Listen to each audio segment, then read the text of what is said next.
I thought I had the blueprint for a perfect life, a fulfilling career, our son, Leo, and Isabel, my wife of 10 years. When I first met her, it felt like fate had finally decided to be kind to me. We were both 27 then, full of energy and dreams, and completely wrapped up in each other. Isabel was the kind of woman whose laugh could chase the shadows out of any room and make you believe in every good thing the world had to offer. She had this way of making me feel like the most important man on the planet, and I genuinely believed we were invincible. We built a beautiful life together over the years. Our son, Leo, became the center of our universe, and our little family felt like a fortress no storm could ever breach. But I guess you never see the fault lines until the earthquake hits. Our tremor started after Isabel went on a girls' trip to Miami. It was one of those sun-drenched, week-long escapes designed to make you forget reality exists. I couldn't get away from work, a fact I'd later replay in my head 1,000 times. So, I told her to have fun, make memories, and bring back lots of stories to share. When she returned, she was different. At first, I chalked it up to exhaustion. Those trips can be overwhelming, I told myself. But as days turned into weeks, her silence grew heavy, and the distance between us became a canyon I couldn't cross. I noticed she avoided eye contact during our conversations. She barely smiled anymore, and our physical intimacy vanished overnight. I don't mean it dwindled, it just ceased to exist.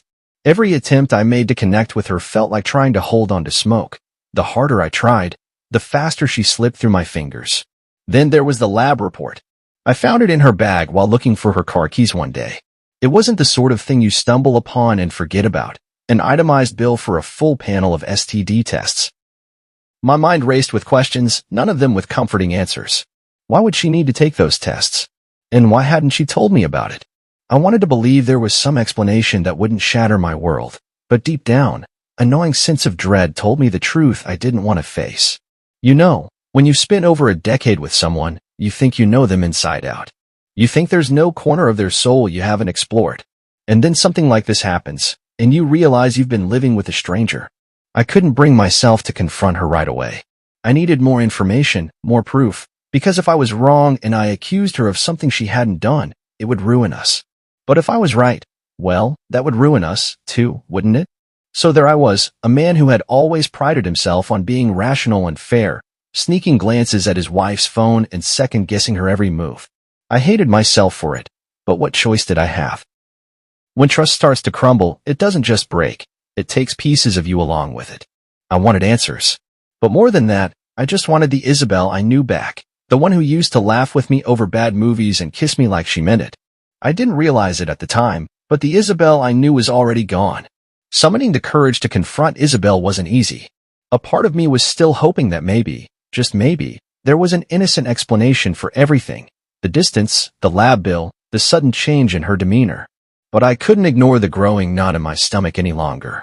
One evening, after Leo was tucked into bed, I decided it was time. We were sitting at the dinner table, barely speaking, the sound of cutlery on plates louder than the unspoken tension between us. "Isabel," I said, my voice steadier than I felt. "How did your lab tests go?" The question landed between us like a grenade, the pin already pulled. She froze, her fork midway to her mouth, and looked at me with wide eyes.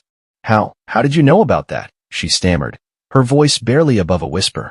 "It doesn't matter how I know," I replied, trying to keep my tone calm. "What matters is why you felt the need to get tested and why you didn't tell me." She let out a shaky breath, her face pale as she set her fork down. "I can explain," she said, the classic line that every unfaithful spouse seems to rehearse. "Then explain," I said, leaning back in my chair and crossing my arms. What followed was the most painful conversation of my life. She started crying, holding my hand and begging me to trust her, all while confessing to the very thing that would break that trust beyond repair. She spoke of the Miami trip, the clubbing, the nonstop parties, and the peer pressure from her friends. "I didn't want to," she sobbed. "I swear, Ethan. They kept pushing me, saying I deserved to have some fun, that I'd been with only one man my whole life. They said it wasn't cheating if it didn't mean anything." I stared at her, numb. She admitted to letting a resort entertainer give her what she called a private dance, which escalated. "It just happened," she whispered, as if that excused anything. But what hurt the most wasn't just the act itself, it was what came after. Once that boundary was broken, she confessed, she just let go. I figured, what was the point of stopping then? She admitted, her voice trembling. I kept telling myself it was just a moment of weakness, that it didn't mean anything. I didn't think you'd ever find out. The woman sitting across from me, the woman I had loved, trusted, and built a life with, was a stranger. I couldn't even process her words. I just sat there, staring at her as she cried and pleaded for me to say something. But what was there to say? Eventually, I stood up and said the only thing I could. I'm calling a lawyer. Her reaction was a mix of shock and desperation. You can't mean that, Ethan, she said, grabbing my arm. We have a son. Don't throw everything away over one mistake. One mistake. I shot back, my voice rising. You didn't just make a mistake, Isabel. You made a series of choices. You chose to betray me, to risk our family, to hide it from me. And now you're trying to justify it. She broke down completely, clinging to me as if that would change my mind. But I was done. I pushed her hands away and grabbed my car keys. I can't do this, I said, walking out the door as she begged me to stay. I drove aimlessly that night, my mind racing with everything she had told me. Part of me wanted to turn back, to give her a chance to explain more, to fix what was broken. But the larger part of me knew there was no fixing this. She had shattered my trust, and without trust, what was left of our marriage? That night, I stayed at a friend's place, drinking until I passed out. The next morning, I called a lawyer. This wasn't an impulsive decision, it was survival. I loved Isabel. I probably always would in some way, but I couldn't stay in a marriage where I was constantly questioning my worth, wondering if I'd ever be enough. Love might be resilient, but trust isn't. And without trust, a marriage is just a contract. Leaving Isabel wasn't an escape, it was an amputation. I was cutting away from the life I thought I had, the person I thought I was, and the future I thought I was building. For the first few days after I moved out, I felt like I was floating in a fog. I stayed at a hotel, working remotely and trying to wrap my head around everything that had happened. The lawyer I reached out to was thorough. He helped me draft the divorce terms. Isabel would keep the house, Leo would have joint custody, and I would provide child support. I wanted to make sure my son didn't suffer because of what had happened. But beyond those practicalities, I had no plan for what came next. Then, something shifted. Maybe it was anger, maybe it was a survival instinct, or maybe it was the realization that I couldn't let Isabel's betrayal define me. Whatever it was, I woke up one morning and decided I wasn't going to let this destroy me. I started by focusing on myself. I channeled my rage into weights at the gym, something I hadn't done consistently in years. At first, it was just to release all the pent-up frustration, but soon it became a routine, a sanctuary. I started eating clean, upgrading my wardrobe, and focusing on the man in the mirror. It wasn't about looking good for anyone else, it was about reclaiming control over my life. Work became my escape. I threw myself into projects, took on leadership roles, and even started mentoring younger colleagues. My confidence grew, and with it came a newfound sense of purpose. People noticed the change. Friends, coworkers, even strangers started commenting on how different I seemed. More assertive, more self-assured. Look at you, Alpha Ethan, one of my friends joked one evening over drinks. The name was a joke, but it felt like armor. The truth is, the transformation wasn't just physical, it was mental, emotional. For the first time in years, I was putting myself first. And while it felt good, it also came with its own challenges. Isabel noticed the change, of course. She started calling and texting more often, not just to talk about Leo, but to check in on me. She tried to apologize again, to explain herself, but I wasn't interested in rehashing the past. I'm happy for you, she said during one of our tense phone calls. You seem different. Yeah, I am, I replied curtly. She didn't press further, but I could hear the regret in her voice. And as much as I tried to ignore it, part of me felt satisfaction in knowing she was seeing what she'd lost. Still, it wasn't all smooth sailing. There were moments, late at night, when the house was quiet and the weight of it all felt unbearable, when I questioned everything. Was I being too harsh? Could I have forgiven her? Was I punishing myself as much as I was punishing her? But every time I started to waver, I thought about Leo. I thought about the kind of example I wanted to set for him, the kind of man I wanted him to become. And I knew I couldn't stay in a marriage where I was treated as an afterthought. I also started reconnecting with old friends, people I'd lost touch with over the years. They reminded me of the person I was before I became a husband and father. They reminded me that I was more than just the roles I'd taken on. And then there was Anna, a colleague. She was intelligent, driven, and had a way of looking at you that made you feel seen. We started talking more at work, first about projects, then about life. She was divorced, too, and she understood the emotional roller coaster I was on.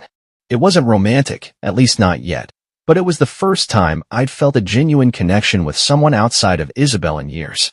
It was terrifying and exhilarating all at once. The transformation wasn't just about becoming someone new. It was about rediscovering who I was before the betrayal, before the heartbreak. And for the first time in a long time, I felt like I was on solid ground. Still, I knew the journey wasn't over. Isabel's regret hung over me like a shadow, and the custody battle looming ahead promised to dredge up every painful memory I was trying to move past. But I wasn't the same Ethan who had walked out of that house weeks ago. I was stronger now. And no matter what came next, I knew I'd face it head on. You know, I thought leaving Isabel would be the hardest part of this whole mess. Turns out, that was just the beginning. Watching her life unravel in the aftermath was like witnessing a controlled demolition. It started with her reputation. Isabel had always been well-liked by her friends, our neighbors, even her colleagues. She had this way of making people feel like they were special, like she genuinely cared about them. And maybe, at one point, she did. But people have a way of turning their backs on you when the facade cracks, don't they? Once word started spreading about what happened, our divorce, the cheating, she couldn't keep up the act anymore. Her social circle, the same one that cheered her on in Miami, was the first to evaporate. I don't know if it was guilt, embarrassment, or something else, but the same women who encouraged her to betray me were suddenly nowhere to be found. I guess loyalty doesn't count for much when things get messy. Some of them even reached out to me, sending little messages like, "I hope you're okay," or "We had no idea things were this bad." Hypocrites. They knew exactly what they were doing when they pushed her to have some fun. Then came her work. Isabel had built a solid career, but this scandal wasn't something she could easily hide. The gossip started small, whispers at the office, subtle side glances during meetings. But it didn't stay small for long. People love a juicy story, and ours was headline material. Soon enough, her boss pulled her into a meeting to address the distractions her personal life was causing.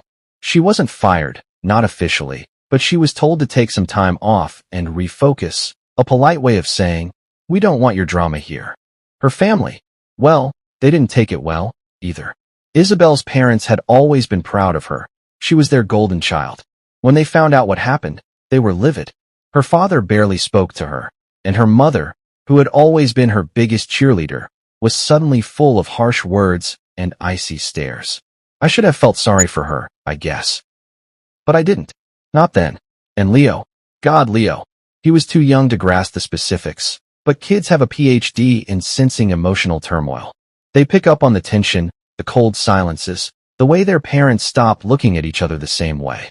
Isabel tried to shield him from it. But you can't hide that kind of heartbreak from a child. He started asking questions.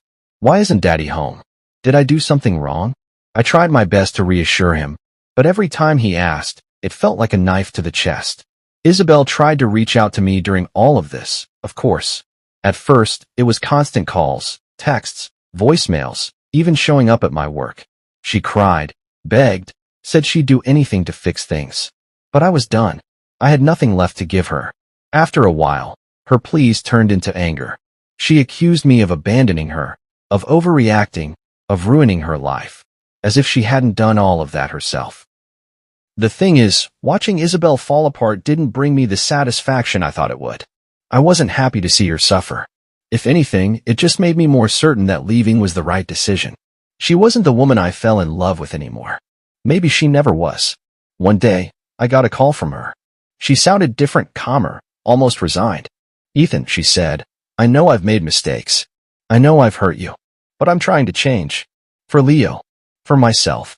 I just wanted you to know that." I didn't know what to say. Part of me wanted to believe her, to hope that she could pull herself together. But another part of me, maybe the smarter part, knew that change takes time and trust, once broken, doesn't come back easily. That call stuck with me, though. Because as much as I wanted to move on, as much as I wanted to forget her and the pain she caused, I couldn't ignore the fact that she was still the mother of my child.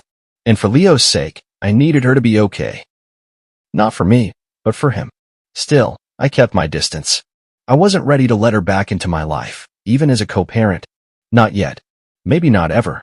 But watching her try, really try, was the first time in months that I felt something. Not hope, exactly. But maybe it was the first crack of light in a very dark room. I wasn't expecting to hear from Isabel again so soon after that call. I thought she'd leave me alone for a while, maybe focus on getting her life back together. But one evening, just as I was settling into a rare moment of peace at my new apartment, my phone buzzed. It was Isabel. "Ethan," she said, her voice soft but steady, "can we talk, please?" I almost hung up. I'd been so firm in my decision to move on, to cut her out of my life except for matters related to Leo. But something about the way she spoke stopped me. It wasn't the desperate, pleading tone she'd used before. It wasn't angry or defensive, either. It was different. "Fine," I replied after a long pause. "Where?" "My parents' house," she said. "They're out for the evening. I thought it might be easier if we talked somewhere familiar." The irony of going to the house where so many happy memories had been made wasn't lost on me, but against my better judgment, I agreed. When I arrived, Isabel was waiting for me on the porch. She looked different, smaller somehow, as though the weight of everything had physically shrunk her. She offered me a tentative smile, but I didn't return it. I just nodded and followed her inside. We sat down in the living room, the silence stretching between us like a chasm. Finally, she broke it. "Thank you for coming," she said. "I know I don't deserve your time, but I needed to see you, to talk to you, to apologize." "I've heard your apologies," I said flatly. "What else is there to say?" She swallowed hard, her hands twisting in her lap. "I've been doing a lot of thinking, Ethan. About what I did, about why I did it. And I know now that I was selfish. I let myself be influenced by people who don't matter. I destroyed the trust we built, and I hurt you in ways I can't even begin to imagine. And for that, I'm sorry. Truly." Her voice cracked on the last word, and for a moment, I almost felt sorry for her. Almost. But then I reminded myself of the sleepless nights, the anger, the betrayal. I stayed silent, letting her words hang in the air. "I've been going to therapy," she continued. "I'm trying to figure out why I made the choices I did, why I threw away everything good in my life. And I know it's too late to fix things between us, but I want to be better. For Leo. And for myself." Hearing that caught me off guard. Isabel had always been proud, sometimes to a fault. The fact that she was seeking help, admitting her flaws, was unexpected. And it stirred something in me, something I wasn't ready to acknowledge. "That's good," I said finally. "But it doesn't change what happened." "I know," she said quickly. "I'm not asking for that. I want to co-parent with you in a way that doesn't hurt Leo. I want to show him that even when people make mistakes, they can work to become better. I want him to see us as a team, even if we're not together." Her words made sense. They were reasonable, mature. But reasonable didn't erase the pain. "I'll always do what's best for Leo," I said. "You don't need to worry about that." She nodded, her eyes glistening with unshed tears. "Thank you, Ethan. That means a lot." For a moment, we just sat there, the silence thick with unspoken words. Part of me wanted to ask her more, about her therapy, about her plans, about whether she really understood the depth of the damage she'd done. But I didn't. Because the truth was, I wasn't ready to hear those answers. Not yet. As I stood to leave, she reached out and touched my arm. "I know I don't deserve a second chance," she said, her voice barely above a whisper. "But if you ever decide to give me one, I'll spend the rest of my life proving I'm worthy of it." I didn't respond. What could I say to that? Instead, I walked out the door, leaving her standing in the living room where so much of our life together had played out. On the drive home, I replayed the conversation in my head. Her words, her tone, the look in her eyes, all of it felt genuine. But genuine didn't erase betrayal. It didn't rebuild trust. And it didn't guarantee that she wouldn't hurt me again. Still, for the first time since this all began, I felt a glimmer of something I hadn't expected. Hope. Not for reconciliation, necessarily, but for a future where we could at least coexist peacefully. For Leo's sake. And maybe, just maybe, for mine. I thought that conversation with Isabel would bring some kind of closure. Instead, it unlocked a room I thought I had sealed forever. Her words stayed with me, circling in my mind at the most inconvenient times, at work, while I was driving, even when I was playing with Leo. The thing is, Isabel wasn't the only one who had changed since the split. I had, too. I was stronger now, more confident. I had built a new life, and I wasn't sure if there was room for her in it anymore. But life has a funny way of complicating things just when you think you've figured them out. It started with Anna, my colleague. We'd always been friendly, but after Isabel and I separated, Anna became something more. She was sharp, witty, and had this way of making you feel like the only person in the room when she talked to you. We started having lunch together, then coffee after meetings, and before I knew it, I was looking forward to seeing her in ways that made me question everything. It wasn't romantic, at least not at first, but it was easy, comfortable. And after everything I'd been through with Isabel, easy felt like a lifeline. Anna knew about the divorce, of course. Word had gotten around the office, and I hadn't tried to hide it. She never pried, never asked for details. But she listened when I needed to vent, and I needed that more than I realized. One afternoon, after a particularly long meeting, Anna invited me to grab a drink. It wasn't the first time, but something about the way she asked felt different. I hesitated for a moment, thinking about Leo, about Isabel, about everything that had brought me to this point. But then I said yes.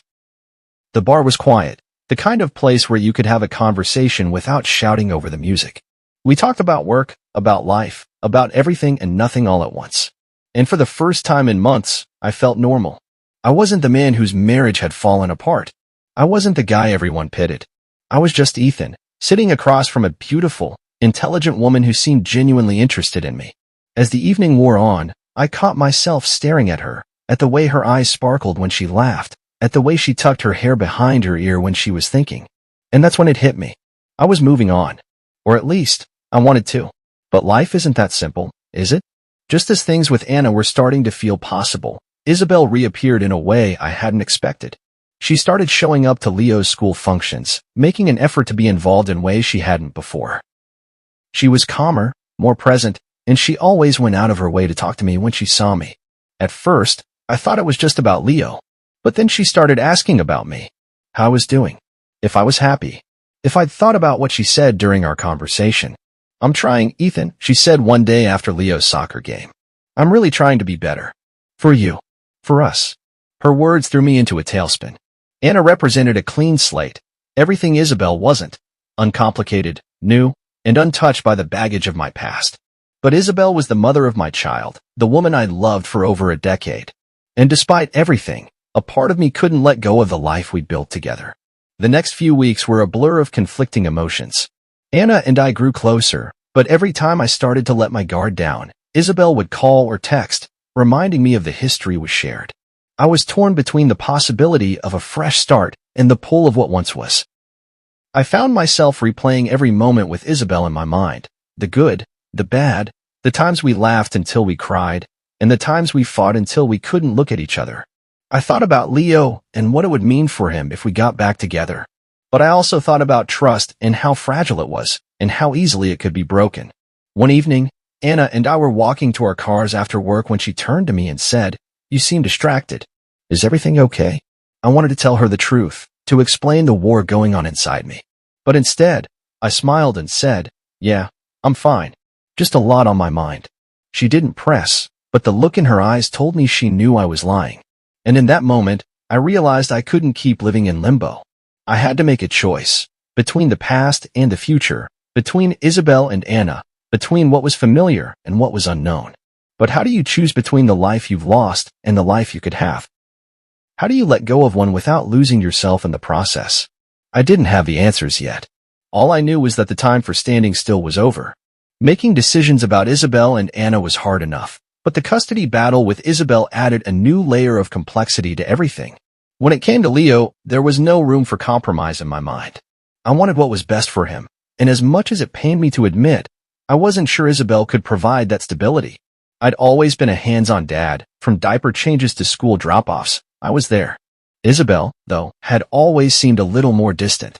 She loved Leo, of that I had no doubt, but her priorities often leaned toward work, friends, and, apparently, her own needs. So, when my lawyer suggested filing for full custody, I didn't hesitate. It wasn't about punishing her, it was about protecting him. When Isabel received the custody papers, her reaction was swift and emotional. She showed up at my apartment the next day, pounding on the door until I let her in. "Ethan, you can't do this," she said, her voice trembling. "You can't take Leo away from me." "I'm not taking him away," I replied, trying to keep my voice steady. "I'm just making sure he has a stable environment."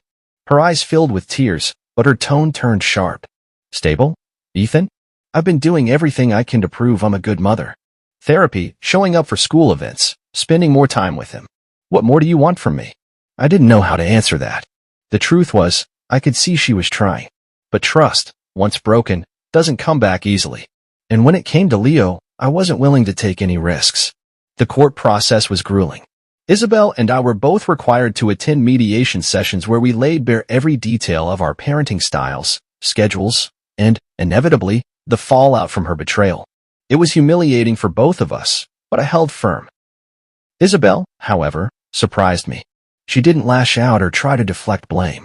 Instead, she admitted her mistakes openly, even when it hurt her case. I know I've let Leo down in the past, she said during one session, but I'm working hard to make up for it. I'm in therapy. I'm more present in his life. I just want to be the mother he deserves. Her honesty caught me off guard. It wasn't the defensive, deflective Isabel I'd grown used to over the past few months. It was the Isabel I'd fallen in love with all those years ago, the one who took responsibility, who owned up to her flaws and fought to be better. The mediator recommended joint custody. And while I wanted to argue, I couldn't deny that Isabel was making an effort. Leo loved his mother, and despite everything, he deserved to have her in his life. So, I agreed. The court's decision was final, joint custody, with Leo splitting his time between us. It wasn't what I'd initially hoped for, but I realized it was what was best for him. Isabel and I were given clear guidelines, schedules, and expectations. It wasn't perfect, but it was a start. After the decision was made, Isabel approached me outside the courthouse. "Thank you," she said softly, "for giving me this chance." "I didn't do it for you," I replied. "I did it for Leo." She nodded, a small, sad smile on her face. "I know. But still, thank you." Co-parenting with Isabel was challenging at first. There were awkward handoffs, tense phone calls, and moments where I questioned whether we'd made the right choice. But over time, we found a rhythm. We kept our conversations focused on Leo, avoided rehashing old wounds, and slowly began to rebuild a semblance of trust, not as husband and wife, but as parents. Anna was supportive through all of this, but I could sense her frustration. "You're doing the right thing for Leo," she said one evening after I vented about a particularly tense exchange with Isabel. "But don't forget to take care of yourself, too." I nodded, but her words stayed with me. Balancing co-parenting, work, and my own personal life felt like walking a tightrope, and I was constantly afraid of falling. The custody battle had forced me to confront not just Isabel's shortcomings, but my own fears and insecurities. I wanted to protect Leo from pain, but I also had to accept that pain was a part of life. What mattered was how we handled it, how we grew from it. In the end, the battle wasn't just about custody. It was about learning to let go of control and trust that, even in the messiest situations, things could still turn out okay. Settling into joint custody was like trying to learn a new language, awkward at first, full of misunderstandings, and requiring more patience than I thought I had.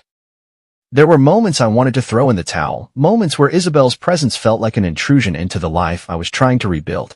But for Leo, I kept at it.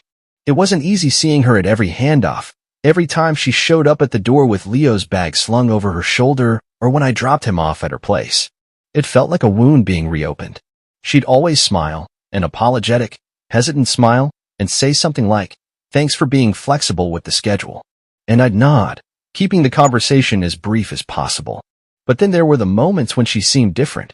She started asking about my life, not in the nosy, invasive way she might have before, but genuinely. "How's work going?" she'd ask. Or, "Is Leo doing okay with the schoolwork when he's with you?" It was small, but it felt like a shift. I couldn't tell if it was sincere or just a tactic to ease the tension. At the same time, things with Anna were progressing, slowly, carefully. She was patient in a way I didn't think I deserved. She never pushed me to define what we were or rushed me to take things further. Instead, she gave me space while still being there when I needed her.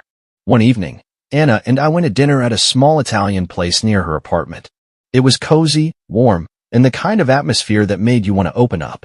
As we sat across from each other, sharing stories about our days, she leaned forward and asked, "Do you ever think about what you want next? For yourself, I mean." The question caught me off guard. I paused, swirling the wine in my glass. "I don't know," I admitted. "Sometimes it feels like I'm just trying to survive, you know? One day at a time." She nodded, her gaze steady. "That makes sense. But surviving isn't the same as living, Ethan. You deserve more than just getting by." Her words stuck with me long after that dinner. She was right, of course. I had spent so much time focusing on the fallout of my marriage, on protecting Leo, that I hadn't thought about what I wanted for myself. What a future could look like. Not the one I lost, but a new one. That's when Isabel threw another wrench into the mix. One evening, after I dropped Leo off at her place, she asked if I could stay for a minute. I made coffee, she said, holding up a mug. Thought you might need one after a long day.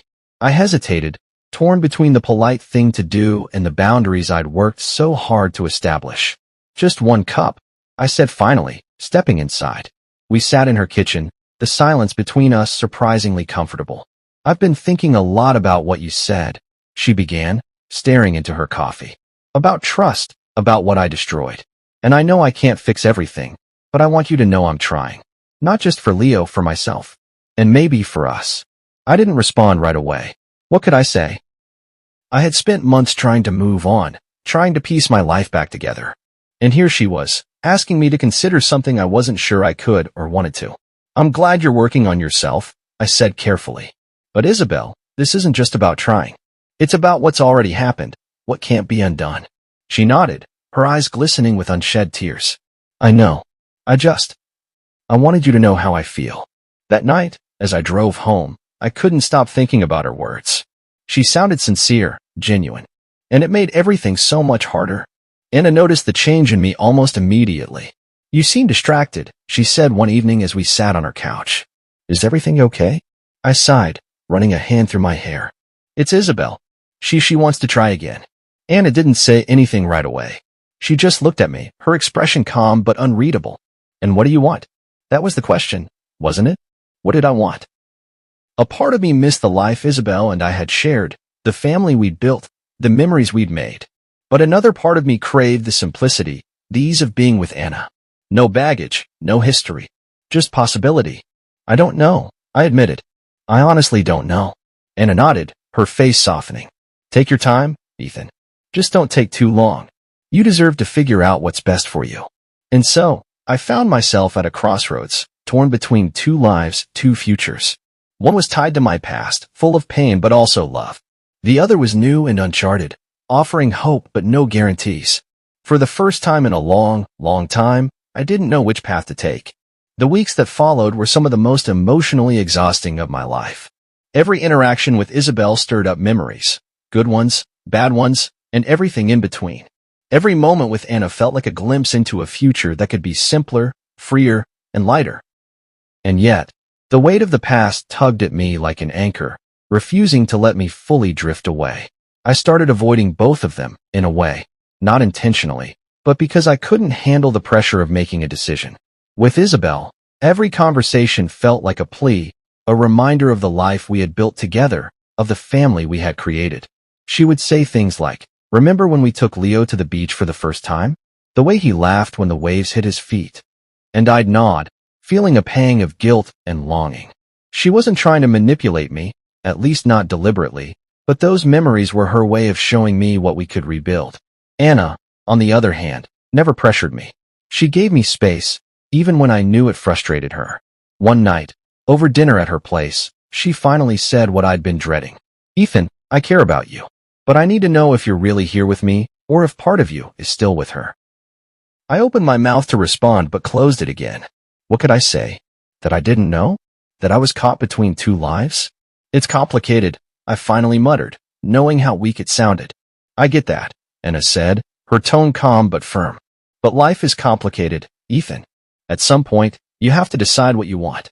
Not just for Leo, not just for Isabel. For you. Her words haunted me for days. What did I want? I thought about Leo, about what would be best for him. I thought about Isabel's progress, her therapy, her efforts to repair the damage she'd caused. And I thought about Anna, about the possibility of starting fresh with someone who didn't carry the weight of betrayal. One evening, while dropping Leo off at Isabel's, she surprised me by asking if I'd stay for dinner. I hesitated, but Leo's excited, "Please, Dad," tipped the scales. We sat at the table like old times, laughing at Leo's stories from school and sharing a meal that Isabel had clearly put effort into. It was nice, comfortable, and for a brief moment, I let myself imagine what it would be like to come back to this. But as I drove home that night, the doubts crept in.